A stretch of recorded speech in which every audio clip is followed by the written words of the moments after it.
An effort I made to make a difference that I believe is great is when I started volunteering at an animal shelter.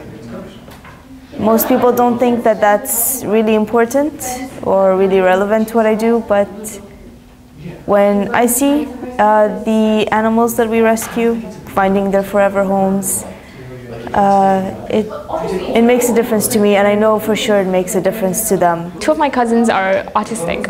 Both of them are autistic, and I've helped out at the Noor Islamic Center for Autism, and I've helped out the Dubai Autism School.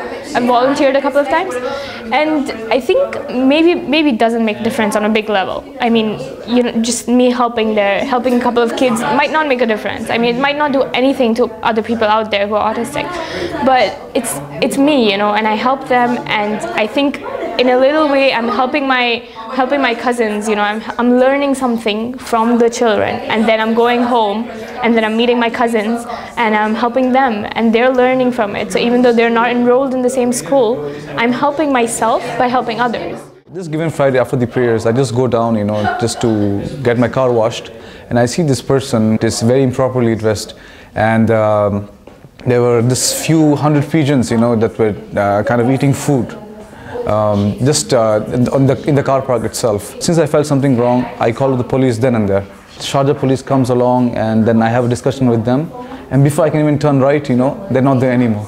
What they do basically after further investigation is they kind of calibrate all the pigeons and sell them to pigeon market with a very high price.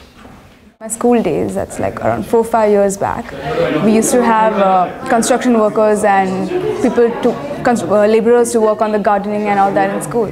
And at that point, it was the summertime, so it was the peak heat time. So we used to always see construction workers working like for throughout our full school hours, for like 5 hours, continuous, without no water, no food, nothing, in that peak Dubai heat I'm talking about.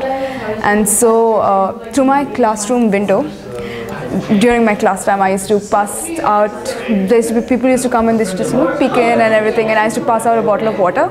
I used to just give in my water and a small packet of sandwich which I used to have, and I saw that how it made them so happy, and it was like so satisfying. So this went on for like a week, and then I started to realize that my friends were seeing this and they started to do the same thing. When I was hosting this conference in the summer last year, in 2013, somehow we did not get the gifts that we were supposed to give to our speakers. There were about 150 gifts, so they can't really fit in one car. One of my friends specially drove all the way from Sharjah and came to Dubai and helped me get those. I had to get it from a warehouse in Al Quoz.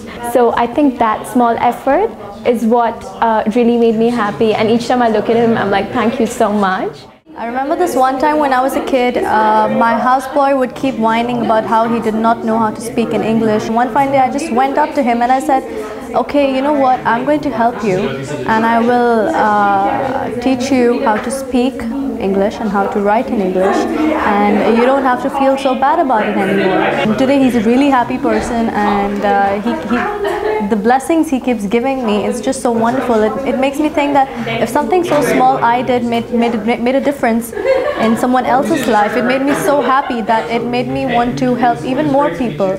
To me, anything involving children especially is really the most important thing. So anytime that you can make an effort in a child's life, especially below the age of 10 or so, to make them happy, to make them healthy, and to just teach them a little thing that's going to help them later on in their lives, that to me is the biggest impact you can have.